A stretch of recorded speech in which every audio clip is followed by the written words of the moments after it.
Good day, everyone. Welcome to Build RSA's Builder of the Month. I'm your host, Kiora Peti Mulefe.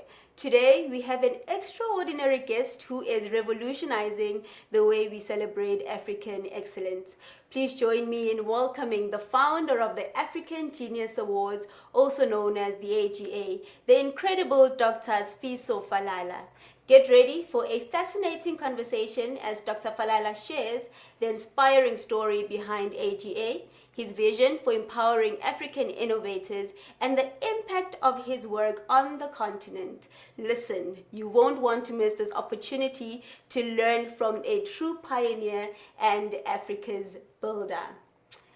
Warm welcomes, warm greetings to you, Dr. Falala. Thank you so much for gracing us with your presence. Thank you. That's an amazing introduction. I really appreciate the kind remarks. Not sure if I deserve, but really appreciate the warm welcome. You most definitely deserve the kind remarks. Dr. Falala, let's talk about AGA, the African Genius Awards. Quite an intriguing and thought-provoking word, African Genius, or name rather. What inspired the creation of the African Genius Awards? What is the vision behind the initiative? Yeah, so there are awards, all right? And awards have a purpose to reward behavior that should be repeated. Okay. In other words, behavior that is desirable. And in Africa, we need, some would even argue, more of the desirable behavior than many places around the world. Because of where we are as a continent, we are underdeveloped. In fact, Africa is regarded as part of the emerging markets, part of the developing world, which means that we are not developed. And we have capitulated and accepted that we are part of the developing world. But what do we need in order to develop? And for many centuries now, we've been struggling to get it right, to hit the sweet spot. And in hitting that sweet spot, we need geniuses. Okay. Because we've tried everything else. We've tried other solutions. We've tried donations from the International Monetary Fund. We've tried assistance from the United Nations. We've tried interventions through the African Union. We don't seem to be going anywhere fast enough. And that is because certain critical sections of our population that need to get involved in finding a solution are not involved. But we know that there are people that are doing great and incredible things for this continent that need to be spotlighted, that need to be acknowledged, and that need to be rewarded. And hence we started the African Genius Awards in order to change the narrative from one of lost opportunities to one where Africa can soar, Africa can grow.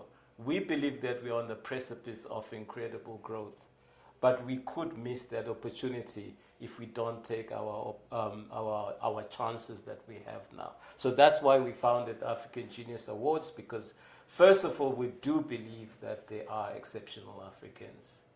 And you have to remember that Africa experienced its own dose of the slave trade, and it persisted for several centuries, and it had a profound impact on the mindsets of the people of the continent. And we still have remnants of the pain. Some of the remnants are emotional, other remnants of that are psychological. And because of those types of things, you actually need to rebuild confidence and to get people to come to the realization of just their true potential. And Africans have that incredible potential. So the awards are here to reverse and to say, we are done with the past, we acknowledge what happened, but we're moving on now, we're getting on with the future, we're getting on with the present, and therefore we will begin to start the realization of our dream of being a winning and a successful continent. So you mentioned that you need a genius to hit that sweet spot. You know, that Africans should not see themselves as developing countries rather as developed, right? So how would you then define genius in the context of these awards? Look, there are many Africans who have different levels of talents, and everyone counts, regardless of whether they are a genius or not. But the importance of geniuses is that they can profoundly change the mindset with regards to the perception of the intelligence of Africans. For a long time, there has been this notion that is commonly held without being publicly stated because it's not politically correct, that Africans are incompetent, that Africans lack intelligence, that Africans are not responsible for groundbreaking inventions. And because of that type of disadvantage, that point from which we're coming, it's important to have an award system that changes the mindset and says, actually, it is not true that Africans are incompetent. It is actually inherently a false notion that Africans are not intelligent or that they're not capable of being geniuses.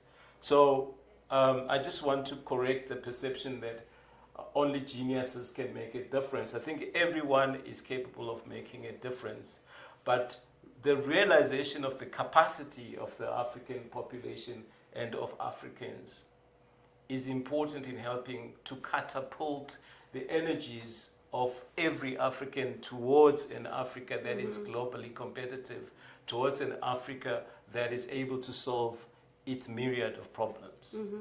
All right. So just on that note, as the founder of AGA, how do you think the African Genius Awards have made an impact thus far on the African continent? Well, the obvious thing is that we have been able to award geniuses.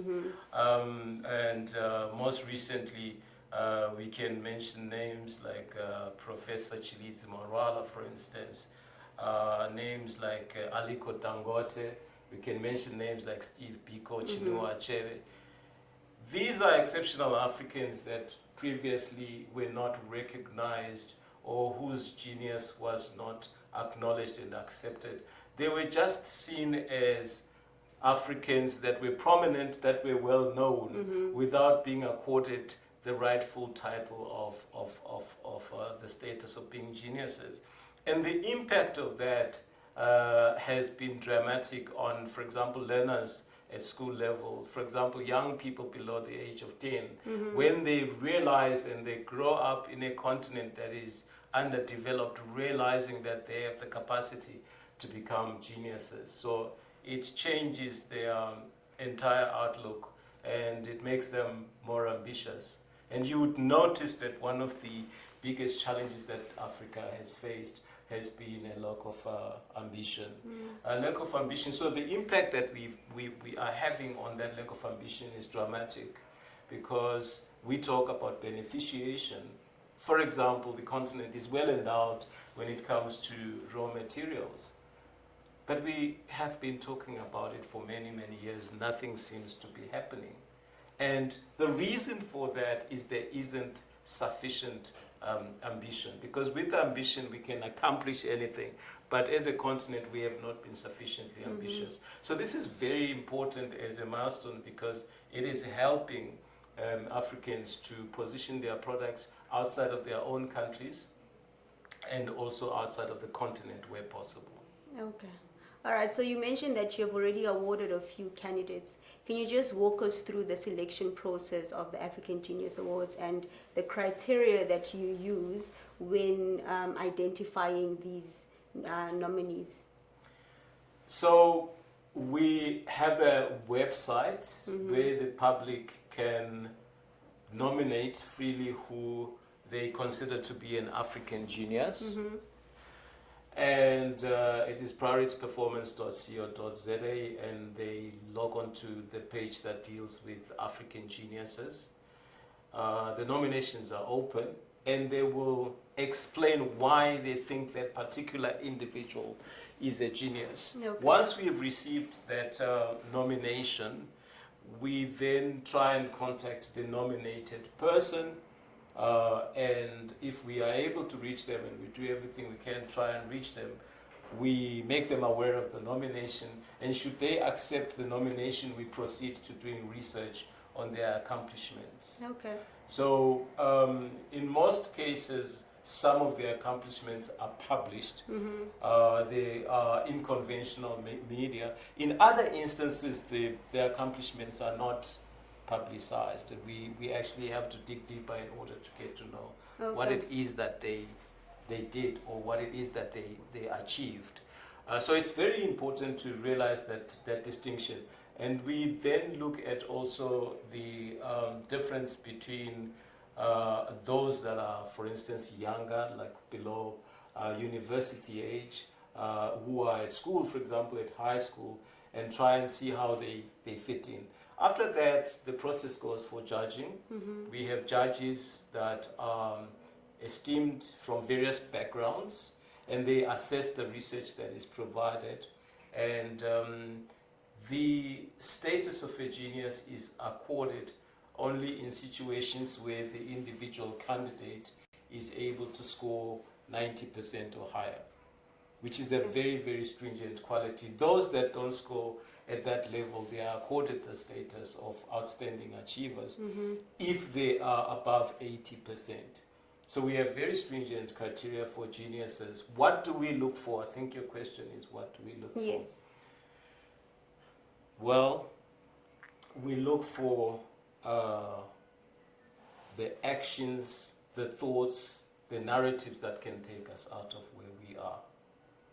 That is important. I think it's fair to say as Africans, we can do many things. We can have conferences, we can have debates, lectures, and presentations, but the majority of these have not made a difference. Let us be honest. I think being honest with ourselves, introspection, is really important. And over the past 2 years, we've been focusing on that introspection and self-discovery. Going forward, talking about the future, we are looking at problem-solving skills. We are looking at problem-solving skills because the continent is very bad, horrendously, shockingly poor when it comes to solving its own problems. When we had no electricity, it was problem-solving skills.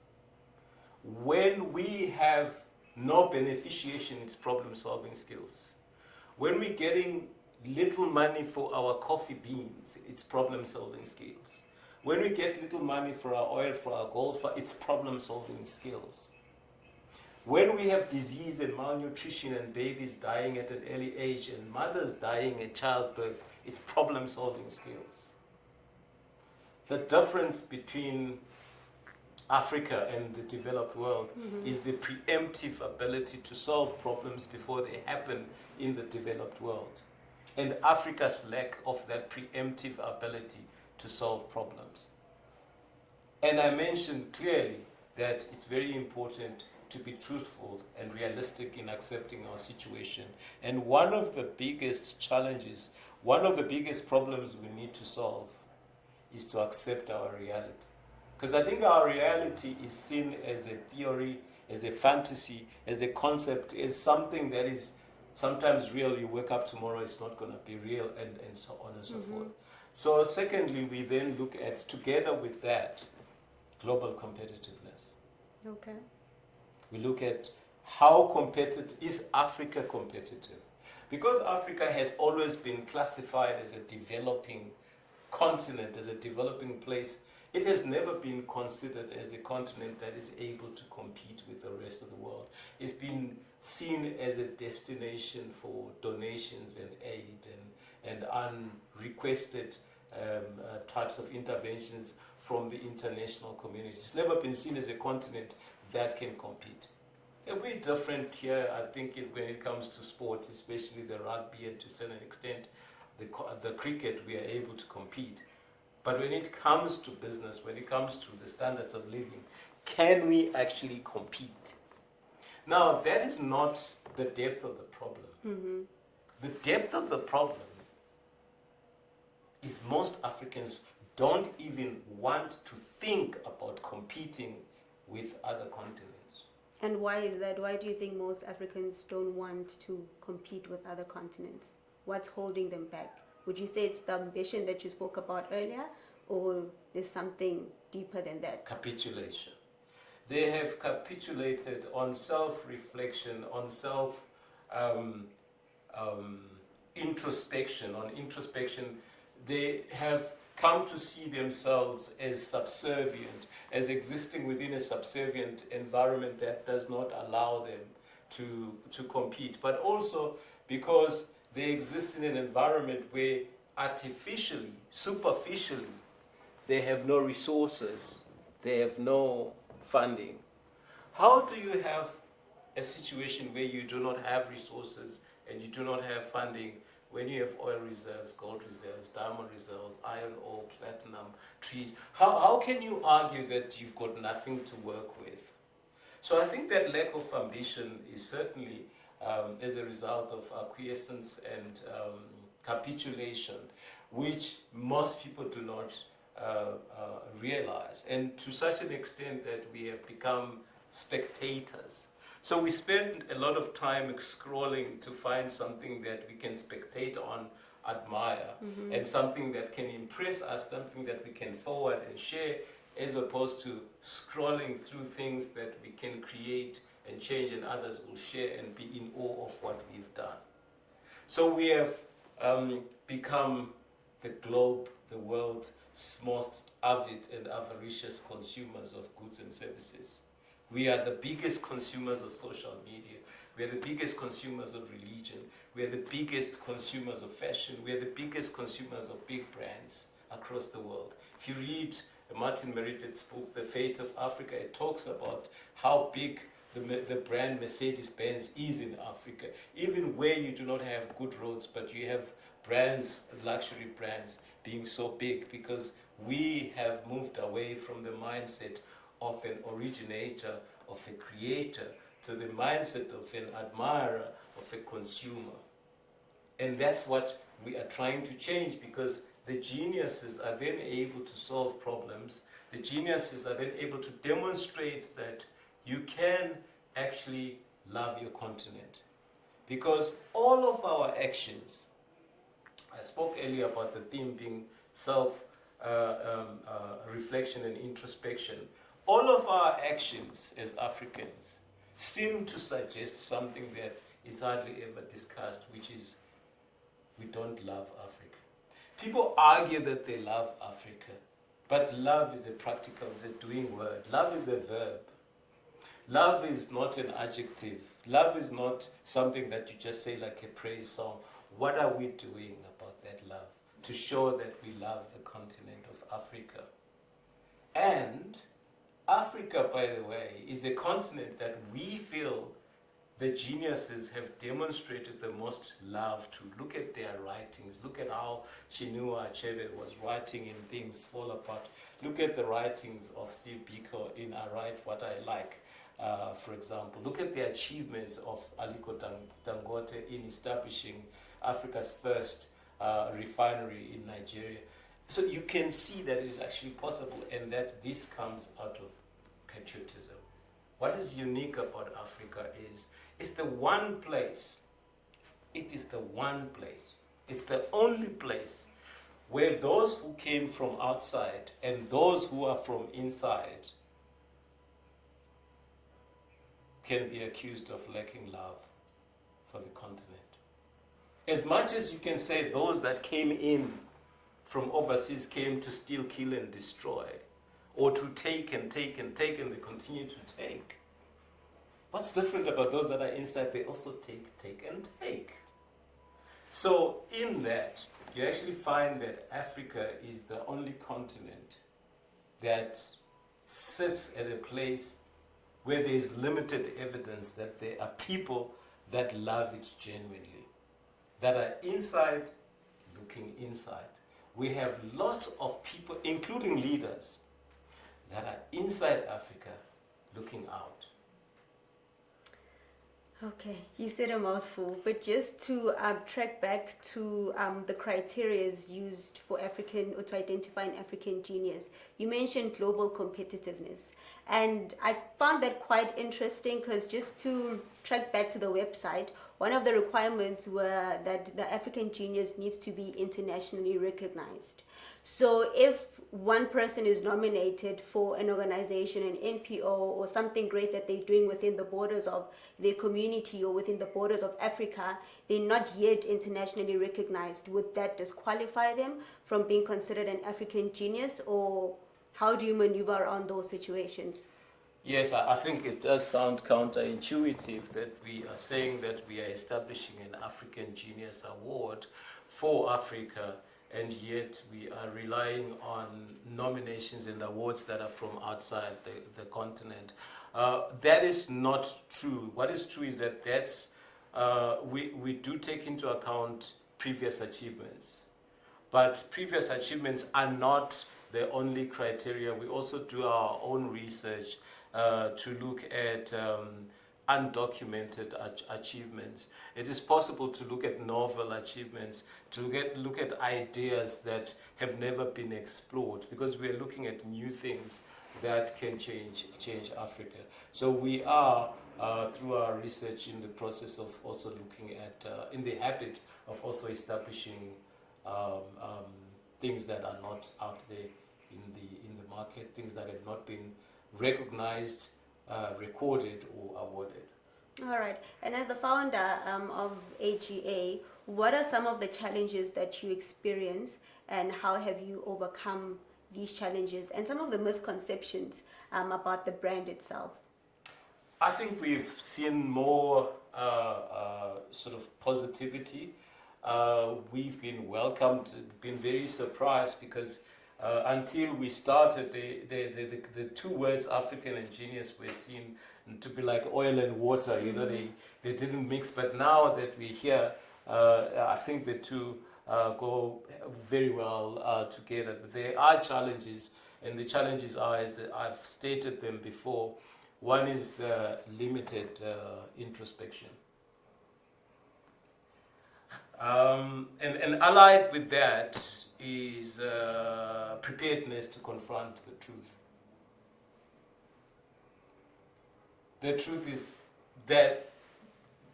is that we can't be developing for 500 years. Mm-hmm. The truth is that we can't say that we want to do beneficiation, and yet we are at the receiving end of exploiting raw materials and receiving them and paying 100 times the price when they come to us as finished goods. So truth confrontation is a problem. It's the biggest challenge that we are facing. And the other challenge, of course, is that it will take a while to get the message across to everyone. But with the number of I'd say partners that we have, such as in West Africa, we've got several partners there. In Southern Africa, we've got several partners. We are now looking at having global partners to extend the message. Let's look at it this way. Developing Africa is important for the rest of the world. Mm-hmm. A developed Africa is good for the entire world. Okay. And just to think of AGA as the founder of AGA, what does it personally mean to you as the founder? Well, I think it means a lot. It means a lot because I think I have to look at what is it that we can do from mm-hmm. the business community to help Africa develop. Mm-hmm. How do we elevate the level of debate? Because what we've done as society on the continent has been to abdicate our responsibility to engage important developmental issues, such as, for instance, education, sanitation, upskilling and training. We've abdicated the responsibility in most cases to authorities and to government. But these are issues that the private sector should play a role in. These are issues that the society should play a role in. So we've achieved one important thing that I'm proud of, and this is what it means to me, is that if we can reach to an 8-year-old girl and she understands that she is the master of her own destiny, that she can make a difference, she can be whoever she wants to be, that then I feel I'm very happy that we've what we set out to achieve has been achieved. And where do you envision seeing the growth and the the development of these awards evolve? How do you see them evolving, rather, in the next 5 to 10 years? Obviously, every year we are growing in terms of the things that we do, in terms of the nominations. And this year we had a record number of geniuses. I think reaching more people and reaching different corners and being able to host these events in other parts of the continent. And also making a bigger difference, being able to engage with academic institutions, because I think that the lessons we're learning from the AGAs is that one of them is that we need to affect and impact the academic curriculum, what gets taught. Because what gets taught needs to focus on competitiveness and needs to focus also on problem-solving skills and critical thinking. And we will engage also with the business community in terms of their investment and the profile of investment. So in future, we see ourselves being central in research that gets done around what are the most critical things that need to be studied, debated in Africa, and how do we engage debate, and how do we set milestones and key performance indicators. What are the key performance indicators? Because there is no consensus in Africa what the KPIs are.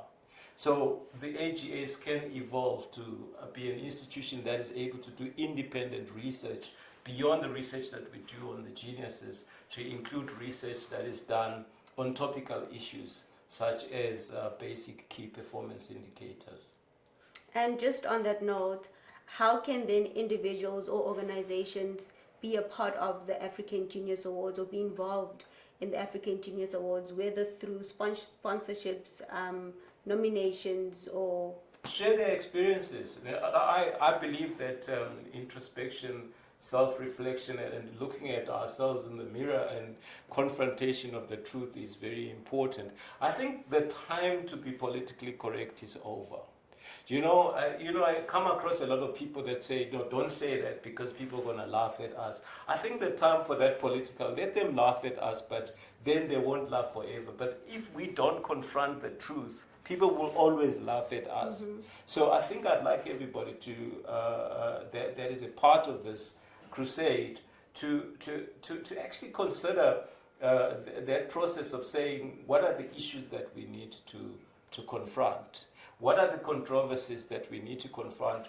How are we called a developing continent when we are the richest continent? Fact. Africa is the richest continent, but is the poorest.